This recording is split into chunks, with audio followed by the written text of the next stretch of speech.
Hey guys, welcome back again this week for yet another video. My name is Karina, for those of you who don't know or just stumbling across my art channel here, and I create art videos every Friday. Sometimes I throw in a bonus video as well, and I also do live streams here and there when I'm not having internet problems. But welcome to all my new subscribers. Welcome back to the subscribers that keep coming back every week for my videos. I really appreciate it, and I'm really glad that you guys are enjoying my videos enough to hit that subscribe button and continue to come back every week for more content. This week I am doing a mixed media piece, and I didn't put the initial sketching of this piece on video because it just took me way too long. I messed up way too many times and had to start over way too many times. I'm like, you know what, let's just do this off camera and let's just get right into the painting portion when I'm ready to record. So I do apologize if you wanted to see the sketch of this, but it just was not working for me, and this is it. Basically, I wanted to use my Copic airbrush for the background for this piece, but I've been having some issues with both my compressor, maybe not both, but my compressor is acting up, I think, and it's not spraying the markers the way they should. So I'm still working on that, and hopefully I'll be able to get that up and running again soon. So instead of doing the Copic background, I decided to use some calligraphy ink. I couldn't find my Bombay ink at the time, so this is just it's a high quality calligraphy ink.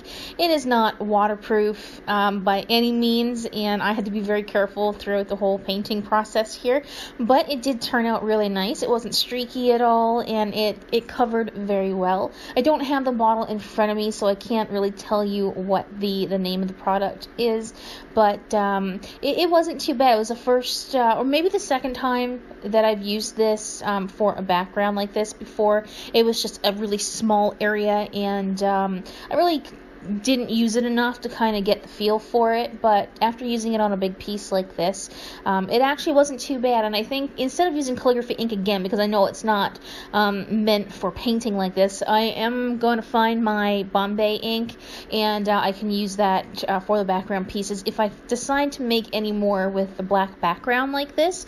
I really did like the way this piece turned out, and it looks much better in person than it does on camera or on the video, and I find that happens sometimes, and it's really disheartening because then I feel like you actually don't get to see the final product in all its glory, so to speak. I mean, it's not the most beautiful piece that anyone's ever created, but I was really impressed with myself with this because I tried a few new things. The hair is not sketched out quite as nice as I would like, but it's more just a plain illustration, and it doesn't look realistic, so to speak. I wasn't really going for like realism, but if you've seen some of my other sketches, the hair kind of looks better than this most often, and so I had a bit of difficulty, but I did try a new hairstyle, and I think that's part of the problem, that it was unfamiliar to me and I didn't really know what I was doing, to be honest. But I still like the piece, even with the hair the way it turned out, and there's a few things that I would change. I mean, like I said, it's not a complete perfect piece or anything, and I know that there's a lot of little nitpicky things that I could pick out, but I'm not going to, because I like the way that it turned out, and we're going to keep this video positive video and not a negative one. Right here I am using my Grumbacher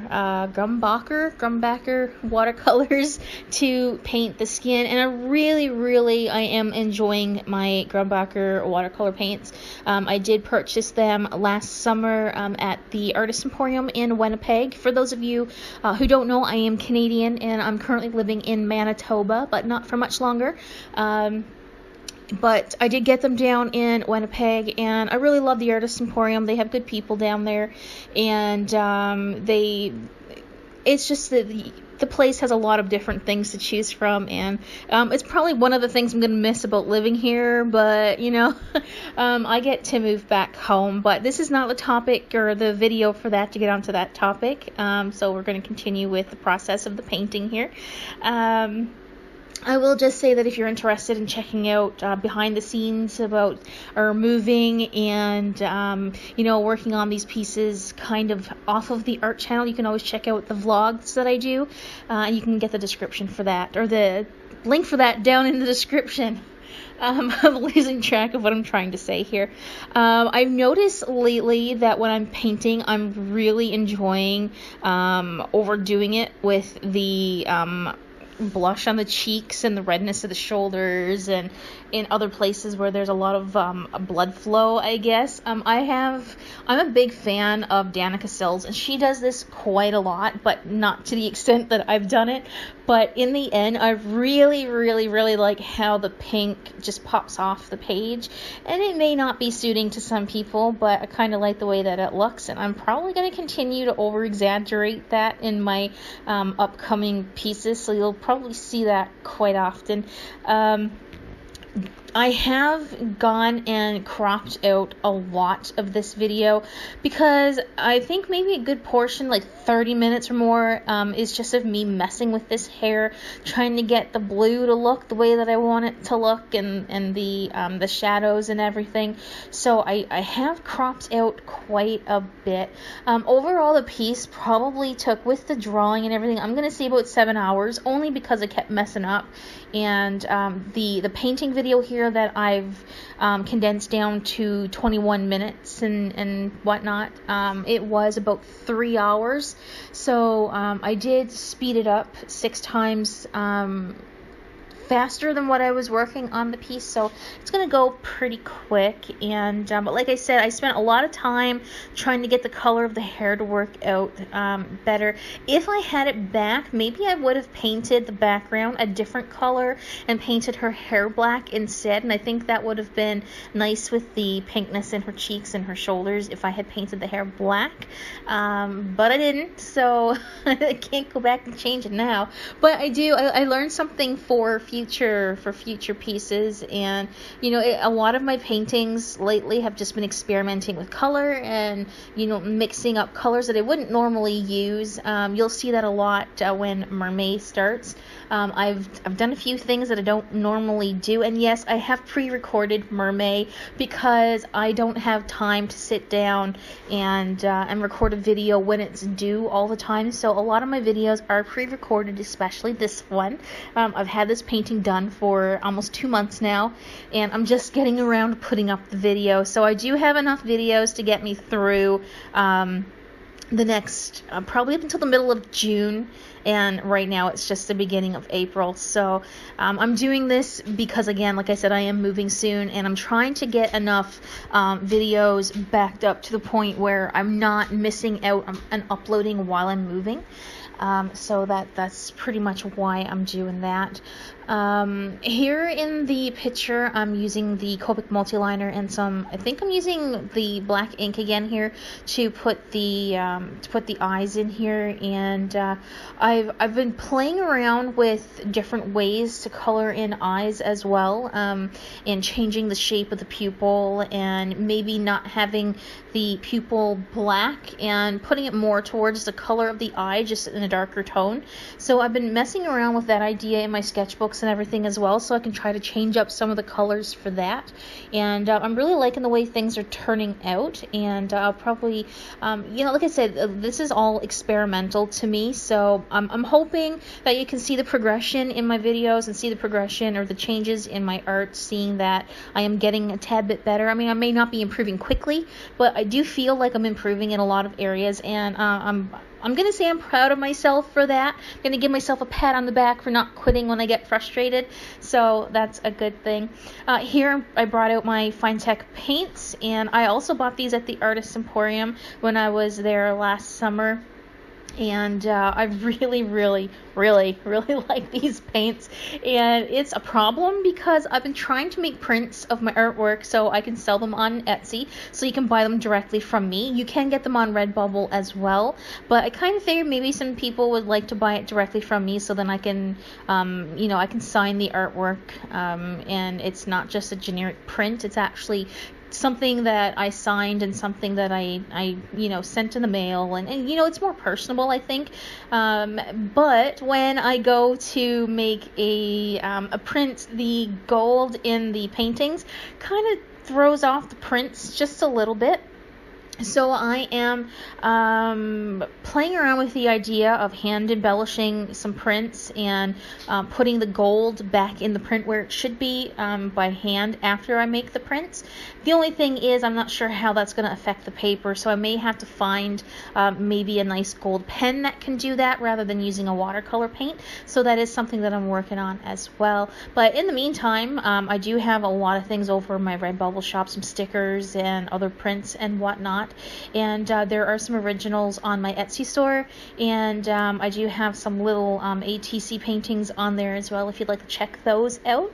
And make sure you follow, or I think it's follow my shop or like my shop or whatnot over on Etsy, because I will be updating the shop quite often every time I have a new painting for sale, if I plan on selling the original. So that's the information I can give about that right now. I did tinker with the idea of creating a Patreon a while ago, but I don't think with the amount of subscribers that I have on YouTube, I don't think it's worthwhile at the moment.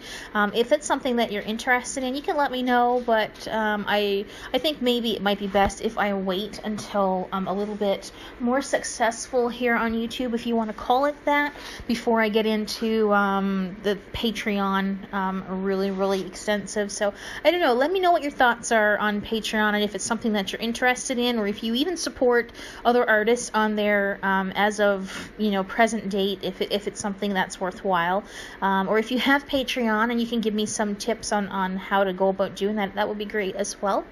Here I'm just putting in some final touches, lining the sticks, the pins that are in her hair, and fixing the overflow of the fine tech paint that went over into the blue areas. And that is a problem with the fine tech paint. It is very hard to control, and even with a tiny brush, I just make a horrible mess with it, and then I have to go back in and fix everything. And but I like it too much to not use it, so I'm kind of a sucker for punishment here. So, but that's pretty much, it is what it is. If you enjoy using the product, you enjoy using it. So you just have to deal with the issues that come with it, I guess. You can see here the close-up of the piece where the hair doesn't have kind of a natural flow to it around the front of the face, and I kind of wish I had did that a little bit better, but like I said, it doesn't look too bad. Now, I'm trying something completely different that I've ever done before in this video, and it's going to come up here in just a little bit after I put in all these little details. I did use Copics in here as well. I'm going to link to another YouTuber down in the description. Her name is Anita. I'm not going to say her last name because I'm probably just going to butcher it, but she is such an amazing illustrator, and I got this idea from watching one of her videos. And basically what she did with one of her pieces, she did a 3D piece, and she painted some butterflies on some paper, and she, designed them the way she wanted. She cut them out, and then she added them to her 3D artwork, and I thought that this would be a great idea to try, so I did. Mine did not turn out as nice as hers, but I do like the way that they turned out, and it's coming up here very shortly. Basically, I just took some watercolor paper, and I just made some splotches like you can see me doing here of where I would want the wings, and I used a couple different colors of paint for this, and I didn't use them all because I found some of them were a little too blobbish, if that's even a word, but I used the blue and the purple because those were the two colors that I kind of used in the painting, so I kind of wanted to tie it all in together. But I did take some time to just make some layers on the paper to get some different colors. Then I went in with a Copic Fine multi-liner, and I did the outlines and everything of the butterfly and drew in some details. And then basically what I did was I cut them out, and then I put some of the shimmery fine tech paint on there in the color that the butterfly was, and then I glued them on.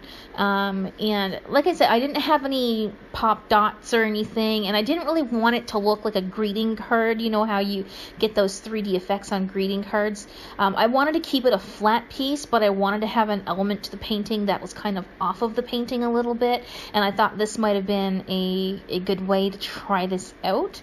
So I kind of liked the way it turned out. I thought it was kind of cute, and again, it looks so much better in person than it does on the video or on any pictures that I've put up. So again, I did do the behind the scenes were added into my vlog and everything. So if you wanted to hear more about upcoming pieces that I'm doing and whatnot, you can definitely check that out. But yeah, I really enjoyed doing this. So if you want to see where I got the inspiration from, make sure you go down in the description after this video is over. Don't leave too soon. Wait till the video's over, and you can go down and you can check out Anita's video.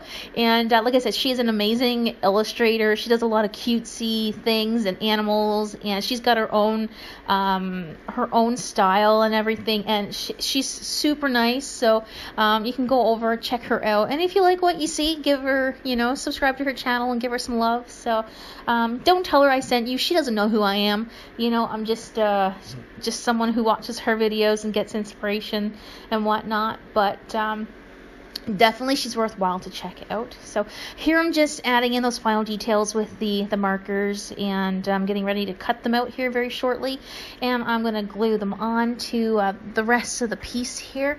And the video is almost over here, and before I wanted to go, I just wanted to recap that you can check out my Redbubble shop and check out my Etsy if you'd like, and see the things that I have over in my shops. I do have a website. Unfortunately, I don't know how much longer I'm going to have it for. I keep tinkering with the idea of not having it, then I feel bad if I don't have it, and then I'm thinking, well, what if YouTube tanks for me and I need the website for a backup? But I don't really think a lot of people are going over there anyway, and it's basically just links to the Redbubble store and links to Etsy, so you're kind of getting the same information as you would if you came to check out my YouTube channel.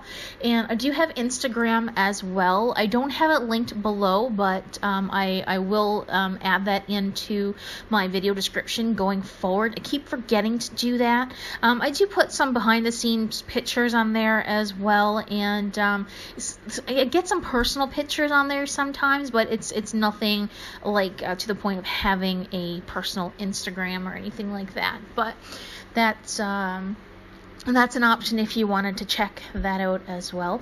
Regarding the live streaming, I have been trying to live stream a lot. It's not working out that well for me right now. For whatever reason, the internet connection here is not great, and every time I go to live stream, I get booted when I'm using OBS, and for whatever reason, the camera that I have is just not great for using Google Hangouts. So what I think I might do is every now and then maybe stream using my phone, and the only thing I don't like about that is I just paid $30 for a new webcam and it's not working properly, and I can't stream any longer than about an hour and a half or so because my phone gets overheated and I'm afraid I'm going to wreck my phone, so I ended up turning it off and all that stuff. So I am trying, but like I said, when I move, the internet connection is much better where I'm going to be living, and hopefully with the setup that I'll have, I'll be able to use my graphics tablet a little bit, show you guys how horrible I am with digital art, because I'm just learning that as well. But I did maybe I'll do some recordings on there as well, or some live streams using my graphics tablet, and we're tinkering with the idea as well as having my fiance be a part of the live stream so he can help me out with comments and whatnot, provided anyone shows up for the videos or for the live streams, because I've had a few live streams where no one showed up. But again, that's my fault because I didn't announce that I was live streaming and whatnot, so that's my bad. So I'll get better with that in the future. But I know the ending of the video here is coming up pretty quickly. And I just want to thank you guys so much for joining in every week for the videos, and for all the comments that I've been getting recently, and the what's the word that I'm trying to, the encouragement that I'm getting further from other people to not give up on my channel and whatnot. So there was a time where I didn't know if I was going to continue because of the whole YouTube thing, changing the restrictions or the rules and everything for the channel, but I am still working towards the goal to get back into the partnership program, and I'm about 300 hours away. So if you have time and would like to help me out with that, make sure you watch some of the other videos, and hopefully in another couple of months I'll be back at the partnership program again, which would be really, really great. Because of the other perks as well. It's not just because of AdSense, but there are some new perks for YouTube that you can't get unless you're a part of the partnership program, and it sucks that I got removed. So I'm really hoping to get back into that really soon. And again, if you have time to watch a few more videos to help me outreach to reach that goal, it would be much appreciated. And here we go. I finished the piece, and I'm just pulling off the tape here. And I have to be very careful with this sometimes because the tape, I find, will wreck the edges of the painting. But this one wasn't too bad, and I managed to get it off without wrecking it, so that was great. But this is the end of the video. And again, I just wanted to thank you guys so much for coming back every week, and I hope you enjoyed the video. Questions or comments can be left down in the comment section, and I guess I will see you guys in the next video. Alright guys, thanks for watching, and I'll see you in the next one.